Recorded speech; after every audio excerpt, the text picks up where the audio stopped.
Hello everyone, are you ready for another anime recap?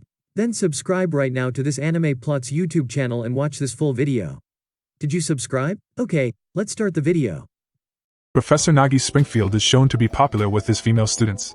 But he gets into trouble when he sneezes, causing all of the women's clothes to fly off. He flees Asuna, who is punishing him for his actions. Evangeline A.K. McDowell reveals in the present day that she is a vampire who goes by the name Yukihime. She shares her home with Tota Kono, Nagi's grandson.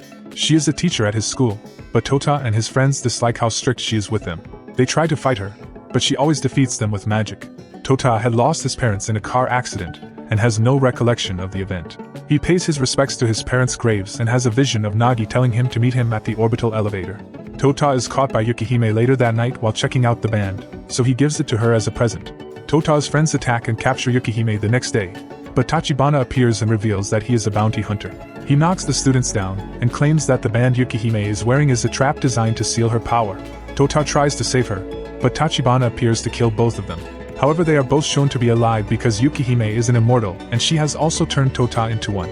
He gains powers after drinking her blood, as she instructs him. Tota defeats Tachibana in battle. The next day, Yukihime wakes him up, and they decide to leave because of the danger that surrounds them. On the way, Yukihime tells Tota that he will always be 14 because he is now immortal.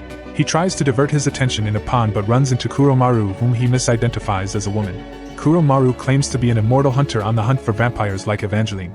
He is also shown to be immortal, as she easily kills him and he instantly resurrects. Kuromaru is still determined to kill Yukihime, so she forces him to fight Tota first. They fight fiercely, and Tota eventually triumphs. He then signs a blood contract with Kuromaru to make him his friend. Yukihime decides to accept Kuromaru as a student, and he gladly accepts. The team encounters Yukihime's immortal organization, the Upholders, on their journey. Karen, one of the members, dislikes Tota and only caters to Yukihime. The group travels to their headquarters, Fairyland Hall. They meet other holders, such as Jingara and Iku, who teach Tota and Kuromaru about the various types of immortals. The boys must land a blow on the Upholders as part of their induction. They are having difficulty doing so as the deadline approaches. Tota and Kuromaru end up in the secret base of another Upholder named Jinbei after some snooping around. He offers Tota a gravity sword named Kurobu, and while Tota initially resists, the sword chooses him after revealing its ability to speak. Jinbei allows the boys to practice in his space, and Tota eventually masters Kurobu before retaking the tests. Kuromaru defeats Jingara by controlling his broken arm. Tota also dominates Karen, but he fails to land the knockout blow. When he hears Shinobu being attacked by monsters, he saves her but causes a shambles by overusing Kurobu's abilities. The boys are passed and welcomed into the organization, after which Yukihime orders them and Jinbei to kill all the leftover monsters underground. The next day, Yukihime dispatches the boys with Karen on a mission to save some orphaned children from being evicted from their homes. Tota now meets Kaido, a martial artist who impresses him with his abilities and agrees to teach him flash stepping. However, we later see Kaido meeting with the immortal hunters Naguma and Chao. After that, we discover he is a werewolf mercenary. Shadow puppets begin their attacks on the area, and to drive out the residents, the shadow puppets set fire to the city. Tota and Kuromaru go to assist them, but are attacked by Kaido and Naguma. Kaido applies a cross seal to Tota, rendering him ineffective. After that, he dominates Kuromaru as well. Kaido is about to kill Ruki when Tota frees himself from his seal and saves him. He is shown transforming his arms before beating up Kaido. Karen then joins him in battle. As they fight, Kaido appears to pierce Tota's heart, but he activates Magia Arabia and resurrects himself. Upon noticing this, Naguma realizes he is only the third person in history to wield such power. Tota defeats Kaido but refrains from killing him after a bloody battle. Kaido admits defeat after Tota also defeats him in arm wrestling. Now Yukihime arrives and extinguishes the city's fire. After that, the mercenaries flee. The team rejoices after their victory, and Yukihime informs Tota that he inherited Magia Arabia from her after drinking her blood earlier. Tota, on the other hand, is being watched by fate. Kuromaru suspects Yukihime of lying about Tutao Magia Arabia and is jealous of Tota's growing friendship with Shinobu. After seeing him naked, Karen questions him about his gender, and we learn that Kuromaru is a genderless demi-human who will be able to choose his identity once he reaches the age of 16. Karen wants him to transform into a woman so he can seduce Tota away from Yukihime. Accompanied by a knockholder named Kirai, who takes Tota to a private location and chastises him for not protecting her earlier. Tota is perplexed, and just as she is about to respond, Chao appears and kills her. Kirai makes him hold her hand and transports him back in time to her last checkpoint before dying. Then she explains that if she dies, she can restart from these checkpoints, just like in a game. Kirai goes over Tota's previous attempts to communicate with him, and reveals that fate wants to kidnap him for some evil plan. Now Iku, Karen, and Kuromaru join in on the conversation, and they plan to capture Fate using a laser satellite that will distract him long enough for Kirai to transport him to a cave. Tota is curious about Fate and comes across a video from Yukihime in which she tells him that she, Fate, and Nagi were once friends. But after Nagi died, Fate became a villain, and he cannot be trusted. As Fate arrives, the team sets off to capture him, but Tota's friends are also nearby, so they don't fire the laser yet. Tota is spotted by Fate and heads straight for him. Iku tries to fire the laser at Fate now that Tota's friends are safe, but is stopped by one of his disciples named Iwai. Tota is approached by Fate, who threatens to kill everyone in the area if he does not cooperate. But then Tota causes panic, allowing everyone to flee the scene. The plan is carried out by the team, but they fail when Fate terrifies Kirai after his other followers, Azura and Shubu, distract her. Fate and his team attack the upholders, sparking a fierce battle. Tota manages to divert Fate's attention long enough for Kirai to break free from her frozen state, and she eventually tricks Fate into trapping her inside the cave. Yukihime also arrives at the location and tells Fate to accept defeat, but he offers to answer one question for each person in exchange for letting him out. The upholders continue to ask questions, and we discovered that Nagi did not actually die. Fate also mentions that Nagi can be saved by using Tota's power, but then he admits to killing Tota's parents, prompting our hero to attack him.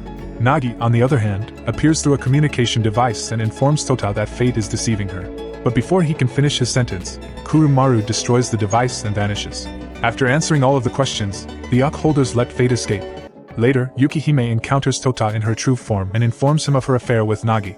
She then mentions Nagi defeating Lao the Booth, the mage of the beginning, about 20 years ago. However, this resulted in her sole possession of Nagi, who has been resisting her for 20 years. But time is running out.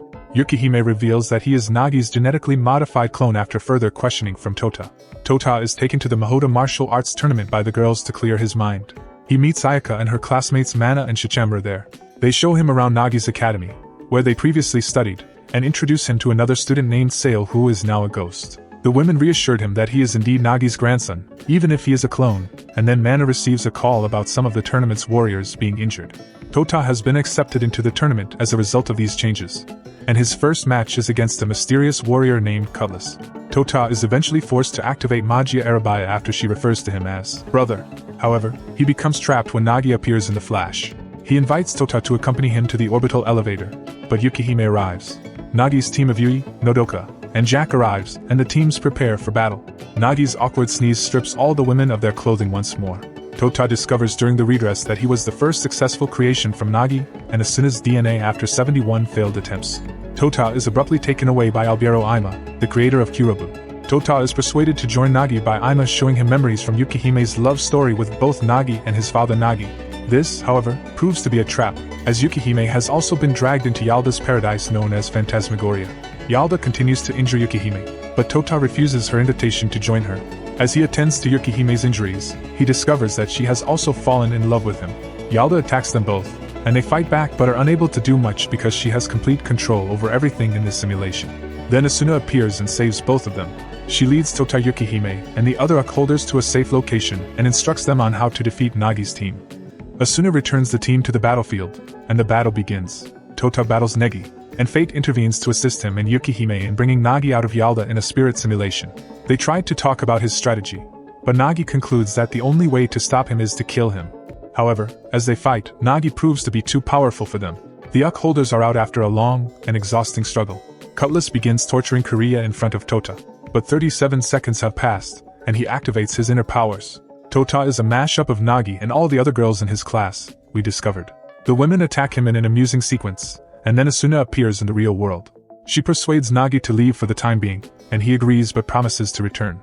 Tota later tells Yukihime that he loves her and wishes to marry her in order to alleviate her loneliness, but she refuses. This leads all the other girls to chase after him, and that's the end of the show. How was the video? We hope it was good. If so, please check these videos. Also, please comment down your thoughts and your suggestions for future videos.